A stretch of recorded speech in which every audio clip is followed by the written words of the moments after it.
નમસ્કાર,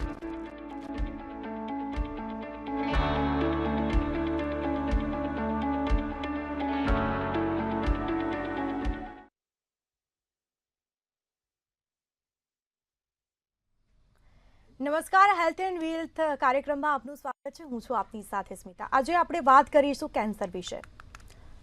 તો ઓન્કોલોજી એ દવાની એક શાખા છે અને કેન્સરના અભ્યાસ, સારવાર, નિદાન અને નિવારણ સાથે તેનો વ્યવહાર છે। ઓન્કોલોજીનો અભ્યાસ કરતા તબીબી વ્યવસાયિક ઓન્કોલોજિસ્ટ છે અને ઓન્કોલોજિસ્ટ સામાન્ય રીતે કેન્સર સારવારમાં એક વિશેષ ક્ષેત્ર ઉપર ધ્યાન કેન્દ્રિત કરે છે।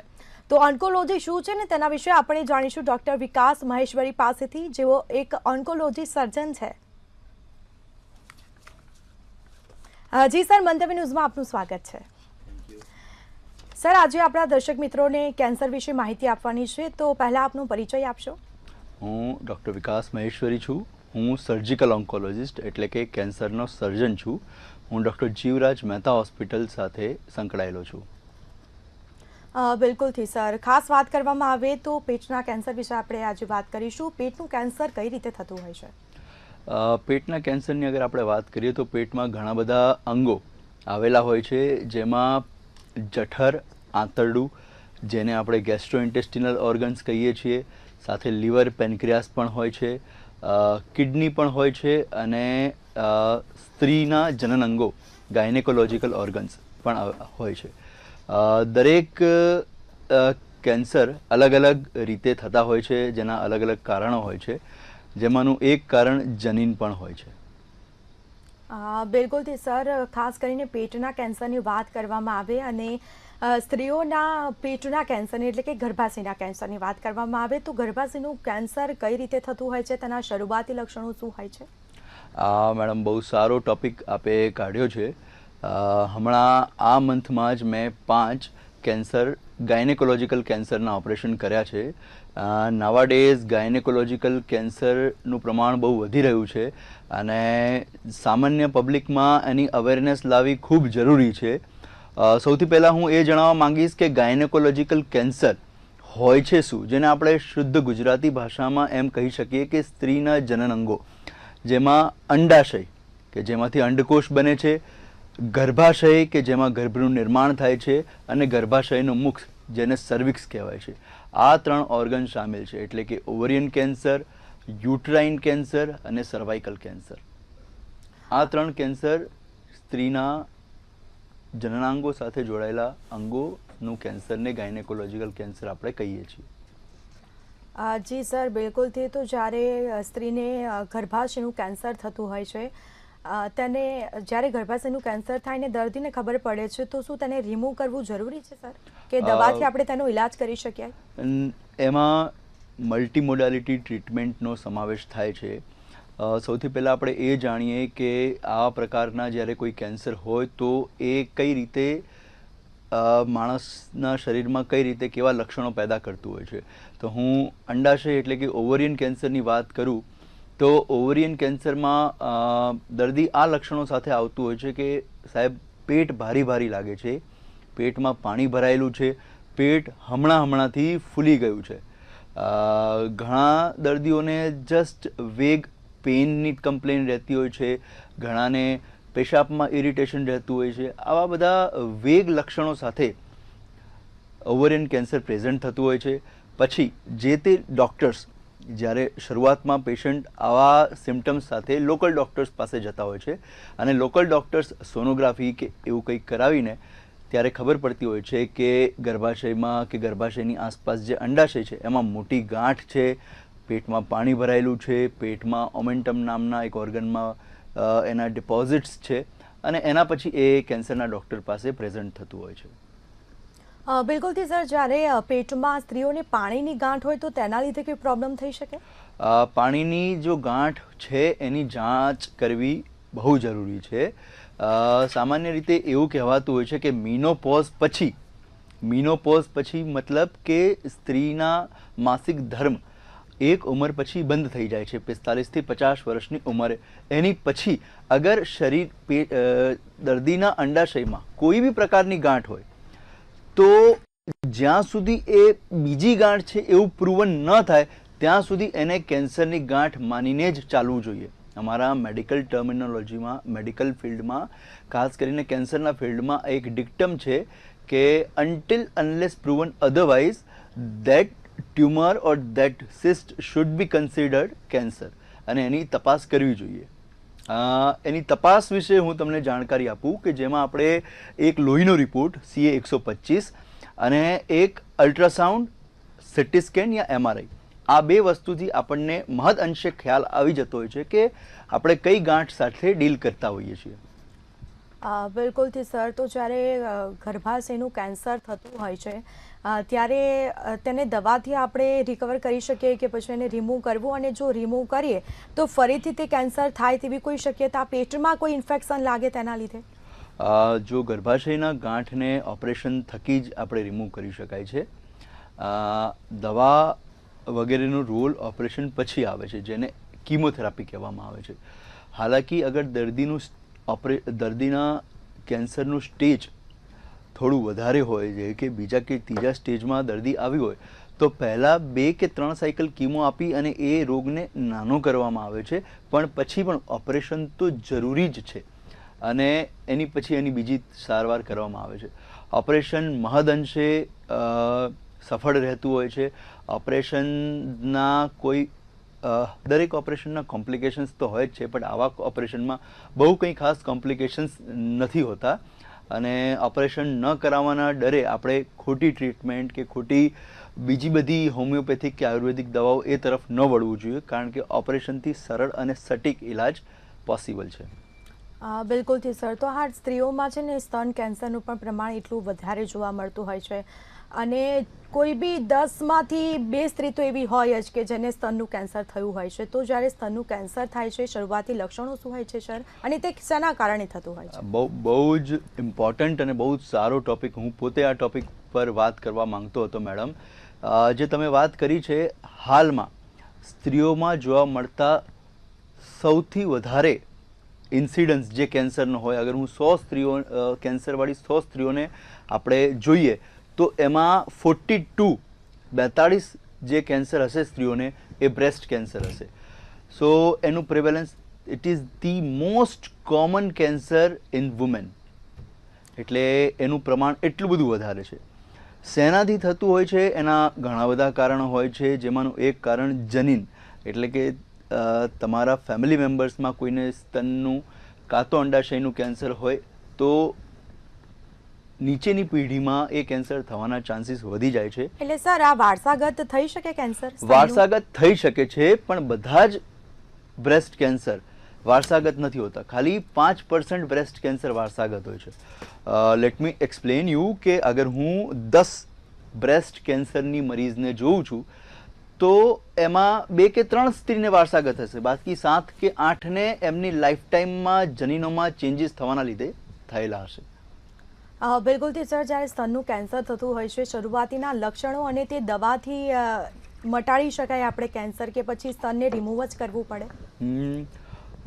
જ્યારે સ્તનનું કેન્સર થાય એની પહેલાં જે તમે મને વાત કરી કે લક્ષણો શું હોય છે, તો હું બધી સ્ત્રીઓને XYZ કોઈ બી ઉંમરની બધી સ્ત્રીઓને એ જણાવવા માંગુ છું કે સ્તનમાં કોઈ બી પ્રકારની ગાંઠ હોય, ચાહે એમાં પેન થતું હોય કે ચાહે પેન ના થતું હોય, એની કોઈ બી પ્રકારની ગાંઠ હોય, તમારે બ્રેસ્ટના સર્જનને બતાવીને એક વખત કન્સલ્ટેશન કરવું જરૂરી છે.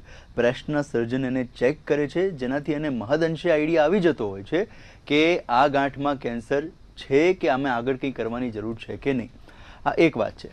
બીજી વાત હું એ કરવા માંગુ છું કે 90% બ્રેસ્ટ કેન્સરની જે ગાંઠો હોય છે એમાં દર્દ હોતો નથી. એટલે કોઈ સ્ત્રી એવું સમજીને બેસી જાય કે આ ગાંઠમાં પેન નથી તો આ સાદી ગાંઠ હશે, એ ખોટી વાત છે. કોઈ બી સ્ત્રીને કોઈ બી પ્રકારની ગાંઠ હોય સ્તનમાં તો તમારે એક વખત સ્તનના બ્રેસ્ટ કેન્સર સર્જનને બતાવવું જરૂરી છે. હા, તમે બીજું પૂછ્યું કે દવાથી, દેખો કોઈ બી કેન્સર દવાથી, બહુ ઓછા કેન્સર જે ખાલી દવાથી મટે છે. આપણા એની માટે પ્રોપર ગાયનેકોલોજીકલ કાં તો બ્રેસ્ટ કેન્સર કાં તો કેન્સર સર્જનનો બતાવી એનો અભિપ્રાય લેવો જોઈએ. એમાં અલગ અલગ રિપોર્ટ કરવામાં આવે છે. એના પ્રમાણે પહેલાં એને ઓપરેશન કરવું કે પહેલે દવા ચલાવવી એ ડિસાઇડ કરવામાં આવે છે, પરંતુ બ્રેસ્ટ કેન્સરમાં ઓપરેશન થકી જ એ કેન્સર મટતું હોય છે. દવાથી સર મટી શકે એવું કોઈ પોસિબલ નથી હોતું? ના, એવું દવાથી આપણે એને નાનું કરી શકીએ, પણ દવાથી બિલકુલ જ એને મટાડી શકીએ એવી સંભાવના બહુ ઓછી હોય છે. હાલાકી જે તમે બીજી વાત કરી કે આપણે આખું સ્તન રિમૂવ કરવાનું, આ જૂનો કોન્સેપ્ટ થઈ ગયો છે. આજથી 10-20 વર્ષ પહેલાં આપણે કેન્સરની ગાંઠ હોય છાતીમાં તો કાઢી નાખતા હતા આખી છાતી. હવે એવું નથી. નાવાડેઝ આપણને ઇન્ક્રીઝિંગલી એવું રિયલાઇઝ થયું છે કે સ્તન, બ્રેસ્ટ એ સ્ત્રીના સ્ત્રીત્વની નિશાની છે. બ્રેસ્ટનું કેન્સર હોય તો આખું બ્રેસ્ટ કાઢવાની જરૂર હોતી નથી. આપણે એ પોર્શન ને એની આસપાસનો થોડો પોર્શન એટલું નીકાળી બાકીની આજુબાજુની બ્રેસ્ટની માંસપેશીઓને એ રીતે ગોઠવણ કરીએ પ્લાસ્ટિક સર્જરીથી કે એ બ્રેસ્ટ બીજી જે નોર્મલ બ્રેસ્ટ છે એના જેવી જ દેખાય. એવી સર્જરીઝ પણ પોસિબલ છે અને અમે રૂટીનલી એવી સર્જરીઝ કરતા હોઈએ છીએ. સર, જ્યારે સ્તન કેન્સર હોય છે આપણે તેની સર્જરી કરી અને સર્જરી પછી બધું નોર્મલ થઈ જતું હોય છે, પછી 1-2 વર્ષ પછી ફરીથી તે રિપીટ થઈ શકે કેન્સર? મેડમ, એ વસ્તુ સ્ટેજ પર ડિપેન્ડ કરે છે. જેવું કે અગર સ્તનના કેન્સરવાળું કોઈ મરીઝ મારી જોડે આવ્યો તો પહેલાં હું એનું નિદાન કરીશ કે ભાઈ ગાંઠ છે, બાયોપ્સી લઈશ, કઈ ગાંઠ છે બાયોપ્સીથી મને ખબર પડશે. પછી હું એનું સ્ટેજ જોઈશ કે ભાઈ પહેલા સ્ટેજમાં છે, બીજા સ્ટેજમાં છે. તો એ જે સ્ટેજ અમે જોઈએ છીએ ને એના પરથી ડિસાઇડ થતું હોય છે કે પાછું આવશે કે નહીં. જેવી કે અગર સ્ટેજ 1માં મેં ઓપરેશન કર્યું અને સ્ટેજ 1માં પેશન્ટ સારું થયું તો 3% ચાન્સ છે, 100માંથી 3 દર્દીઓને પાછું આવશે. 97%ને ક્યારે પાછું નહીં આવે. આ જ વસ્તુ અગર સ્ટેજ 2માં પેશન્ટ મારી જોડે આવ્યું તો મેં એનો ઇલાજ કર્યો, સેમ ઇલાજ બધું સારી રીતે કર્યું, તો બી in spite of all of that 15% દર્દીઓને છતાં પાછું આવશે અને સ્ટેજ 3માં 30-35% દર્દીઓને પાછું આવતું હોય છે. તો એ સ્ટેજ પર ડિપેન્ડ કરે છે કે આવશે કે નહીં આવે. બિલકુલથી સર. તો આપણે અત્યારે વાત કરી સ્તનના કેન્સર વિશે. હું એક સવાલ એવો પૂછવા માંગુ છું કે જ્યારે ગર્ભાશયમાં ધારો કે સ્ત્રી પીરિયડ્સ આવતા હોય, રેગ્યુલર ન આવે તો તેના કારણે ગર્ભાશયમાં કોઈ તકલીફ પડી શકે? યુઝ્યુઅલી જ્યારે પીરિયડ્સ ઇરેગ્યુલર હોય, રિસેન્ટલી ઇરેગ્યુલર પીરિયડ્સ થયા હોય તો આપણે સોનોગ્રાફી કરીને ગર્ભાશયની અંદરની દિવાલમાં કંઈ વધારે તકલીફ તો નથી ને એ જોતા હોઈએ છીએ. સોનોગ્રાફીથી મહદઅંશે આઈડિયા આવી જતો હોય છે. એના પછી ઇરેગ્યુલર પીરિયડ્સને રેગ્યુલર કરવા માટેની દવાઓ ચાલુ કરવામાં આવે છે. ગાયનેકોલોજિસ્ટ ઇરેગ્યુલર પીરિયડ્સને બહુ સિમ્પલ મેડિકેશન્સથી રેગ્યુલર કરી શકે છે અનલેસ એમાં બીજી કંઈ તકલીફ ન હોય. તો એ જ વસ્તુ આપણે પહેલે સોનોગ્રાફીથી જોઈ લેતા હોઈએ છીએ કે બીજી તો કંઈ તકલીફ નથી જેના લીધે પીરિયડ્સ ઇરેગ્યુલર થયા છે. તો કોઈ બી સ્ત્રીને 1 સાયકલ, 2 સાયકલ, 3 સાયકલ ઇરેગ્યુલર આવતી હોય, ઇરેગ્યુલારિટીમાં એક તો સમયની ઇરેગ્યુલારિટી હોય, બીજી ઇરેગ્યુલારિટીમાં હોઈ શકે છે કે પ્રવાહ, બહુ જ વધારે પડતો પ્રવાહ આવે છે. આ બંને વસ્તુ નોર્મલ નથી. તો એને તમારે કન્સલ્ટ કરવો જોઈએ અને એનો ઇલાજ કરાવવો જોઈએ. બિલકુલથી સર. તો આપણે સ્તનના કેન્સર વિશે અને ગર્ભાશયના કેન્સર વિશે વાત કરી, તો ઓવરિયાના કેન્સર શું હોય છે તેના વિશે દર્શક મિત્રોને ખાસ માહિતી આપશો? એ જે આપણે વાત કરી ઓવરી એટલે કે અંડાશયનું કેન્સર, અંડાશયથી અંડકોષ ઉત્પન્ન થાય છે. એ અંડકોષ જ્યારે શુક્રકોષ જોડે જોડાય તો જીવની ઉત્પત્તિ થાય છે. તો એ અંડકોષ એની જે સપાટી પર કોષો આવેલા હોય છે એ કોષોમાંથી જ્યારે કેન્સર થાય છે જેને ઓવરિયન કેન્સર કહેવાય છે. એ પણ ઓવરિયન કેન્સર પણ એક મહત્ત્વનો સ્ત્રી કેન્સરના રોગોમાં ભાગ ભજવે છે. એનું પ્રમાણ પણ ઘણું વધારે હોય છે. જ્યારે કોઈ સ્ત્રીને કોઈ બી પ્રકારની ગાંઠ અંડાશયમાં હોય ત્યારે આપણે એની તપાસ કરતા હોઈએ છીએ, એનો સીટી સ્કેન કરાવીએ છીએ, લોહીના 1-2 જાંચ કરાવીએ છીએ અને કોશિશ કરીએ છીએ ઓપરેશન પહેલાં જ જાણવાની કે આ કઈ પ્રકારની ગાંઠ હોય છે. અગર એ કેન્સરની ગાંઠ હોય છે તો એનું ઓપરેશન અલગ પ્રકારે થતું હોય છે. એમાં ગર્ભાશય, અંડાશયની સાથે સાથે આજુબાજુના લિમ્ફ નોડ પણ કાઢવા પડે છે અને અગર એ સાદી ગાંઠ હોય છે તો આપણે એ કરવાની જરૂર હોતી નથી. બિલકુલથી સર. તો તેના લક્ષણો શું હોય છે ને પછી જ્યારે આ કેન્સર થતું હોય છે ને તેનો ઇલાજ કઈ રીતે કરી શકાય? લક્ષણોમાં જે હમણાં આપણે આગળ વાત કરી બહુ વેગ સિમ્ટમ્સ હોય છે. કોઈને પેટ ભારી થઈ જવું, કોઈને પેટના નીચેના ભાગે મોટી ગાંઠ થવી જે મોટી ગાંઠ સાથે પણ લોકો પ્રેઝન્ટ થતા હોય છે, ક્યારે ઇરેગ્યુલર યુરિનેશનની તકલીફ થતી હોય છે. આવા બધા સિમ્ટમ્સ સાથે દર્દી આવતા હોય છે. ઘણા દર્દીઓ પેટમાં દુખાવાને કારણે કોઈ સોનોગ્રાફી કરાવતા હોય છે, એનાથી આપણને ખ્યાલ આવતો હોય છે કે અચ્છા કંઈક ગાંઠ છે. આ એના લક્ષણોની વાત થઈ. આપણે ઈલાજની વાત કરીએ તો એમાં બહુ અલગ અલગ ઈલાજ હોય છે. તો એમાં અમુકમાં કીમોથેરાપી આપવી પડતી હોય છે, અમુકમાં ઓપરેશન આવતું હોય છે, અમુકમાં પહેલાં કીમો, પછી ઓપરેશન, પછી પાછું કીમો, સેન્ડવિચ થેરાપી આપવી પડતી હોય છે. તો જે તે દર્દીઓ યા જે તે દર્શક મિત્રોની આસપાસ કોઈને પણ ઓવરી, ગર્ભાશય કે કોઈનું કેન્સર હોય તો તમે કોઈ બી કેન્સરના ડૉક્ટરને, કેન્સરના સર્જનને અવશ્ય બતાવવો. કારણ કે દરેક દર્દીનો અને દરેક સ્ટેજ પ્રમાણે એનો ઈલાજ અલગ અલગ હોય છે. અત્યારે આ સ્ટેજ પર, આ મંચ પર હું બહુ ડિટેલમાં એની જાણકારી ન આપી શકું કે દરેક દર્દીને, કે આગલા દર્દીને તો ખાલી સાહેબ ઓપરેશન કર્યું ને આમને કેમ કીમો આપી. કારણ કે દરેક દર્દી અલગ અલગ હોય છે, એટલે બધાને આપણે કોમ્પ્રિહેન્સિવ ઈલાજ માટે અત્યારે ચર્ચા ન થઈ શકે. બટ મારું કહેવું એટલું જ છે કે જ્યારે આવા કોઈ બી પ્રકારના રોગ વિશે રોગનું નિદાન થતું હોય તો એક વખત કેન્સરના સર્જનને અવશ્ય બતાવવું જોઈએ. બિલકુલથી સર, તેના નોર્મલ રિપોર્ટ્સ કયા કરાવવાના હોય?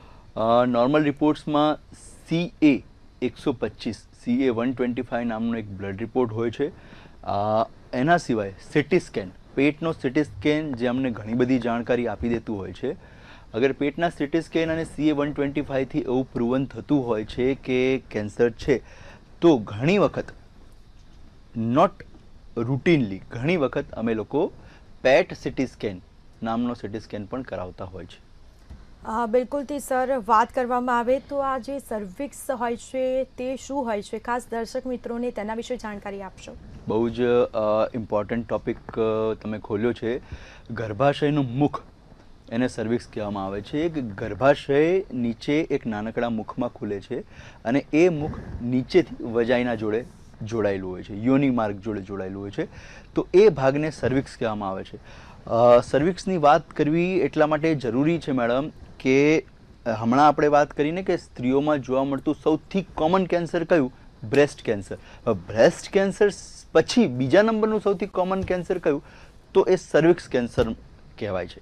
સર્વિક્સ કેન્સરનું પ્રમાણ મેડમ એટલું વધારે છે.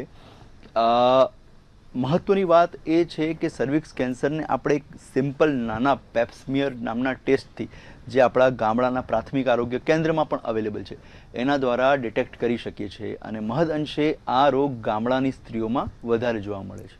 તો સર, આ રોગને અટકાવી શકાય ખરી?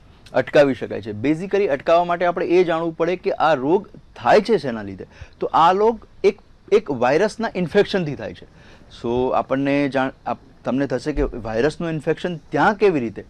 તો વાયરસનું ઇન્ફેક્શન ત્યાં સેક્સ્યુઅલ ઇન્ટરકોર્સથી આવતું હોય છે. Multiple sexual partners having multiple sexual partners અને બીજા ઘણા બધા એવા કારણોના લીધે સર્વિક્સમાં કેન્સર થતું હોય છે. સારામાં સારી વાત એ છે કે આ સર્વાઇકલ કેન્સરને બિલકુલ અટકાવી બી શકાય છે અને થતું ક્યારેય લાઈફમાં ન થાય એની માટેની વેક્સિન બી અવેલેબલ છે. સર, આ વેક્સિન વિશે થોડી માહિતી આપશો. હા, સો હ્યુમન બોડીમાં ખાલી એક જ એવું કેન્સર છે કે જેની વેક્સિન અવેલેબલ છે, કે જે આપણે સ્ત્રીઓને નાની ઉંમરથી આપી દઈએ તો ક્યારેય આ રોગ થાય જ નહીં.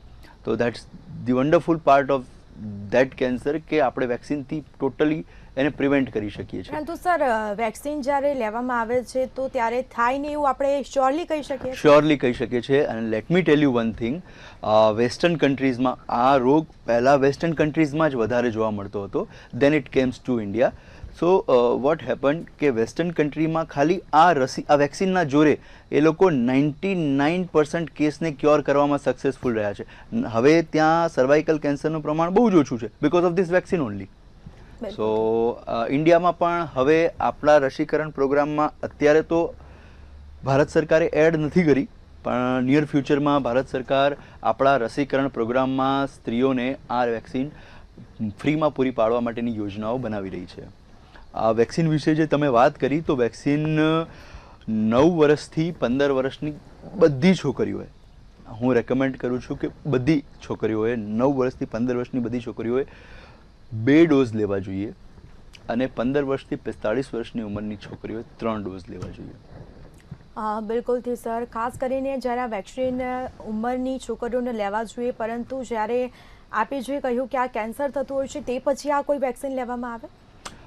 ના, કેન્સર થઈ ગયું પછી વેક્સિન લેવાનો બહુ ફાયદો નથી.